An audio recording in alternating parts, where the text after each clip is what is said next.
చక్కని సీతకి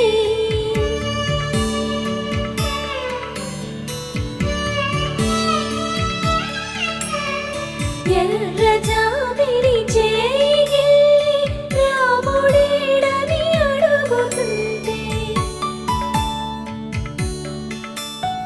చూడలేదని పెదవి చెప్పే చెప్పలేమని కనులు చెప్పే నల్ల పూసై